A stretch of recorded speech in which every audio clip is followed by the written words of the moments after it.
Bayangkan, hanya dengan lahan 1000 meter persegi, Anda bisa mendapatkan penghasilan rutin hingga 20 juta rupiah per bulan. Bukan dari mimpi, tapi dari konsep nyata, terukur, dan bertahap. Inilah program 1020. Dari lahan 1000 meter persegi menuju penghasilan 20 juta rupiah per bulan. Program ini tidak instan. Kami bangun bertahap, realistis, dan teruji melalui tahapan. 1005. Capai 5 juta per bulan dari 1000 meter persegi. 1010. Naik ke 10 juta. 1015. Stabilkan ke 15 juta. Hingga akhirnya 1020. Setiap tahap menggunakan pendekatan yang kami sebut sistem Talbisa. Kita mulai perjalanan dari pintu masuk kawasan 1020. Di sisi depan, tersedia carport, area parkir khusus untuk mobil angkutan hasil panen, atau kendaraan marketing yang akan membawa produk langsung ke konsumen atau pasar terdekat. Lalu kita melangkah ke bagian inti dari kawasan ini.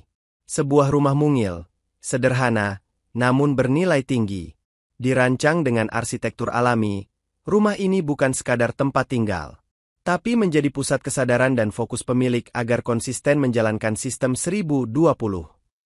Namun, kami sangat memahami, bagi banyak pelaksana di tahap awal, dana bisa jadi terbatas. Oleh karena itu, rumah mungil ini bisa digantikan terlebih dahulu dengan naungan sederhana, semacam gubuk istirahat yang fungsional. Yang paling penting bukanlah bentuk fisiknya, tetapi fungsi strategisnya. Menjadi tempat berteduh, mengatur strategi, berdoa, mencatat progres, dan menjaga semangat menjalankan sistem terpadu 1020.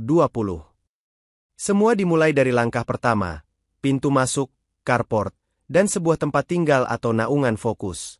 Dari titik inilah sistem Talbisa mulai hidup, terpadu, alami, lestari, berdaya, islami, dan sistematis. Inilah awal dari kawasan 1020 Anda.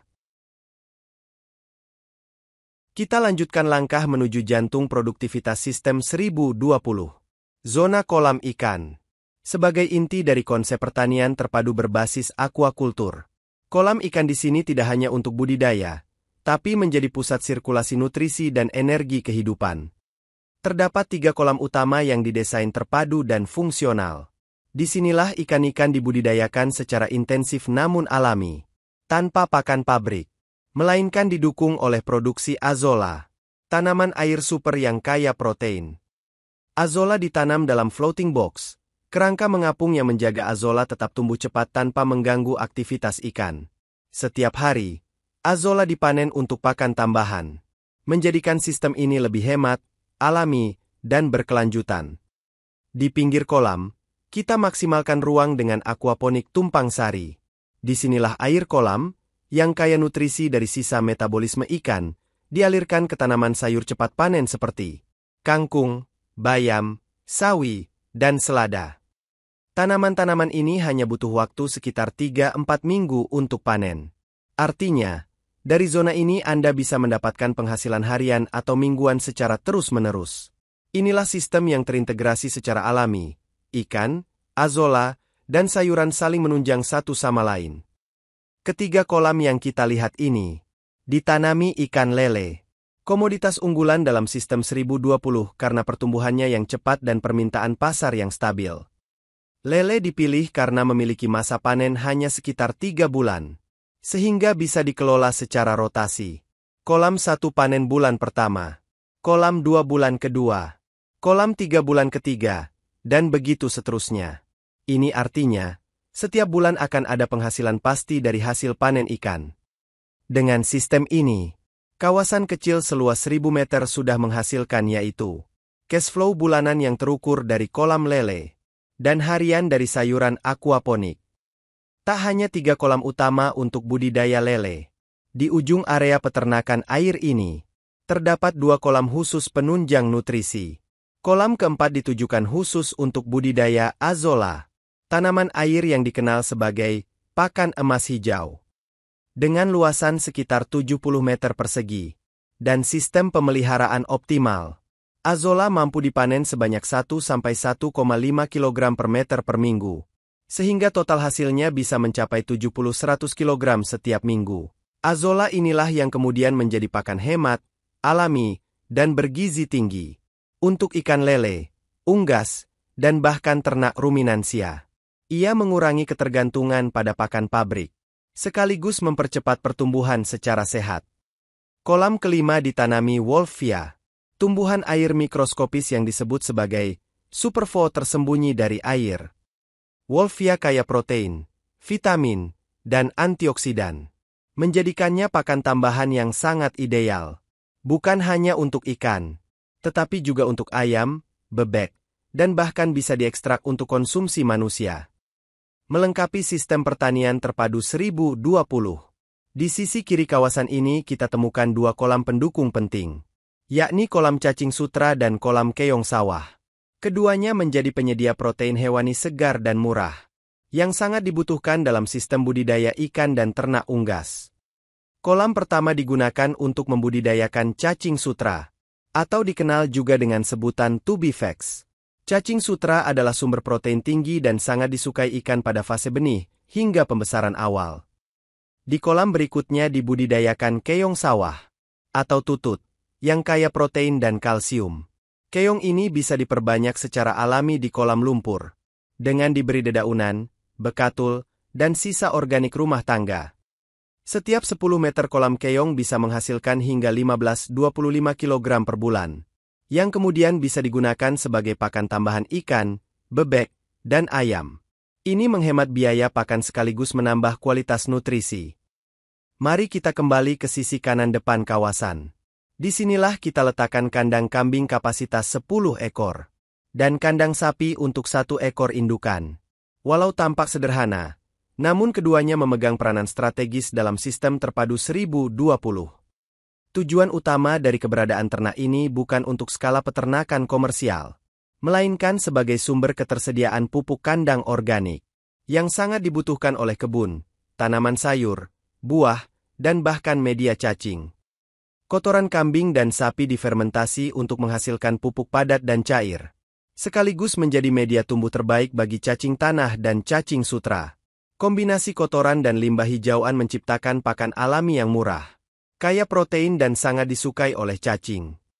Selain menjadi pendukung sistem nutrisi dan siklus hayati, kambing dan sapi juga tetap berpotensi menghasilkan income ringan, seperti dari penjualan pupuk organik, anakan kambing, atau daging saat Idul Adha.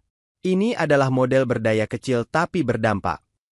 Di sebelah kandang sapi, kawasan 1020 didesain lebih intensif. Sebuah zona budidaya cacing tanah yang dikombinasikan dengan tanaman hortikultura bernilai tinggi. Inilah model tumpang sari produktif dalam naungan greenhouse plastik UV. Cacing tanah dibudidayakan dalam bak-bak panjang, menggunakan media dari kotoran ternak dan limbah organik kebun. Selain sebagai pakan tinggi protein untuk ikan, ayam, dan bebek, cacing tanah juga memproduksi kascing, pupuk organik padat yang sangat menyuburkan tanaman. Di atas media cacing itu, ditanam melon premium, cabai paprika berwarna-warni, dan anggur meja berkualitas. Ini adalah tanaman dengan masa panen 3-4 bulan. Namun nilai jualnya jauh lebih tinggi dibanding sayuran harian. Strategi ini menjadi salah satu pilar income menengah dalam sistem 1020. Naungan plastik UV melindungi tanaman dari hujan langsung, serangan hama berlebihan, dan fluktuasi cuaca. Efeknya, tanaman lebih sehat, produktif, dan kualitas panennya premium. Ini bukan hanya soal estetika, tapi strategi peningkatan hasil dan stabilisasi panen. Menjalar anggun di atas para-para, labu siam menjadi salah satu komoditas cerdas dalam sistem 1020. Tanaman merambat ini ditanam di beberapa titik seluas total 50 meter persegi, menyebar di sela-sela zona pertanian lainnya. Bukan hanya sebagai pengisi ruang kosong, tapi sumber penghasilan mingguan yang stabil dan tahan lama. Labu siam dikenal sebagai tanaman tahan lama dan rajin berbuah. Dalam kondisi subur dan terpadu dengan pupuk organik dari kascing, kompos ternak, dan biospray herbal, labu siam bisa dipanen setiap minggu selama 2-3 tahun. Dengan luasan 50 meter persegi, rata-rata bisa dihasilkan 15-25 kg labu siam per minggu, tergantung musim dan perawatan. Jika dijual 5.000 per kilogram, maka potensi penghasilan mingguan mencapai 125.000 untuk komoditas ini. Selain berbuah, para labu siam juga memberikan rindang alami untuk tanaman bawah, menahan angin, dan menciptakan mikroklimat lembab yang sangat cocok bagi hortikultura dan kolam. Kita bergeser ke sisi kiri lahan. Disinilah jantung peternakan unggas terpadu. Tempat kandang ayam dan kandang bebek disusun berjajar, saling menopang dalam alur sistem pertanian dan peternakan terpadu. Kandang ayam, telur daging sekaligus. Kandang ayam dirancang dengan kapasitas 500 ekor. Terdiri dari 250 ekor ayam petelur dan 250 ekor ayam pedaging. Ayam-ayam ini diberi ruang umbaran, agar tetap sehat, aktif, dan menghasilkan produk yang alami. Uniknya, di atas area umbaran dibangun para tanaman labu siam seluas 70 meter persegi. Selain memperkuat prinsip pemanfaatan ruang vertikal, labu siam di sini menjadi sumber penghasilan mingguan tambahan, sekaligus peneduh alami bagi ayam. Sementara itu, kandang bebek menampung 250 ekor bebek petelur dan 250 ekor bebek pedaging. Dilengkapi dengan kolam bebek, bukan sekadar untuk berenang, tapi juga sebagai bagian dari sistem siklus air dan pakan otomatis. Air kolam bebek dialirkan menuju kolam keong sawah dan kolam cacing sutra. Disinilah keajaiban sistem terpadu bekerja. Sisa pakan dan kotoran bebek memperkaya nutrisi air. Keong sawah dan cacing sutra tumbuh subur sebagai pakan alami bagi ikan dan unggas. Dengan ini, sistem memberi makan dirinya sendiri.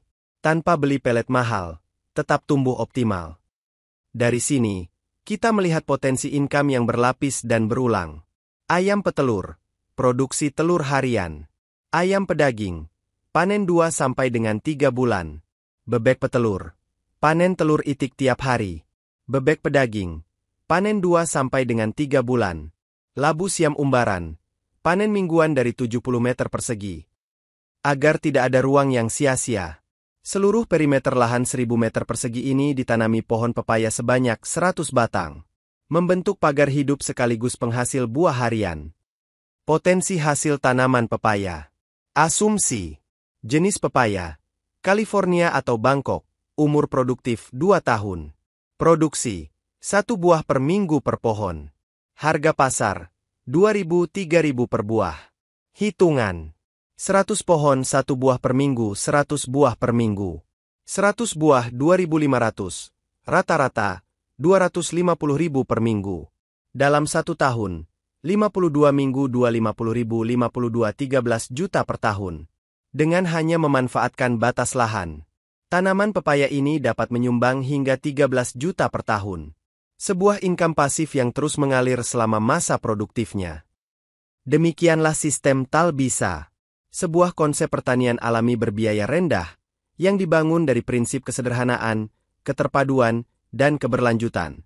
Semua yang dirancang tadi, bukan sekadar mimpi, tapi perencanaan yang terukur dan bisa dijalankan oleh siapapun yang mau berproses. Dari kolam-kolam lele, sayuran aquaponik, ternak ayam, kambing, hingga ladang-ladang sayur dan buah yang tersebar rapi. Semuanya dirancang agar lahan 1000 meter persegi bisa menghasilkan hingga 20 juta rupiah per bulan. Seruan untuk generasi muda. Wahai para anak muda, kalian yang hari ini bekerja keras di kota, menyisihkan gaji demi bertahan hidup. Sadarilah, di desa, ada potensi luar biasa yang menanti dijalankan. Dengan sistem Talbisa, kita bisa menjadi pengusaha pertanian, peternakan, dan perikanan terpadu, bukan lagi buruh upahan. Jadikan desa tempat berinvestasi. Bukan hanya kembali ke desa, tapi berinvestasilah di desa. Bangunlah sistem seperti ini, dan lihat bagaimana kemandirian pangan dan ekonomi akan tumbuh dari lahan yang sederhana. Bila dilakukan dengan sistematis, sabar, dan istiqomah, sistem Talbisa bukan sekadar solusi pangan, tapi jalan menuju kemuliaan dan kemandirian umat. Mari kita buktikan bahwa menjadi miliarder dari desa bukan hal yang mustahil, bahkan jauh lebih mulia daripada jadi buruh di kota. Yang sedang kerja di kota, kumpulkan uang, siapkan lahan, dan kembalilah ke desa. Jalankan sistem Talbisa. Insya Allah, semua bisa. Karena di desa, ada masa depan yang sesungguhnya. Disclaimer, Talbisa bukan metode baru, tapi penyusunan ulang yang sistematis. Kami tegaskan bahwa Talbisa bukan metode ciptaan baru, Ini adalah hasil dari merangkai kembali kearifan pertanian alami yang telah ada, menjadi sebuah sistem yang lebih mudah dipahami, lebih mudah dijalankan, dan lebih realistis diterapkan di lahan 1000 meter persegi. Sumber inspirasi utama.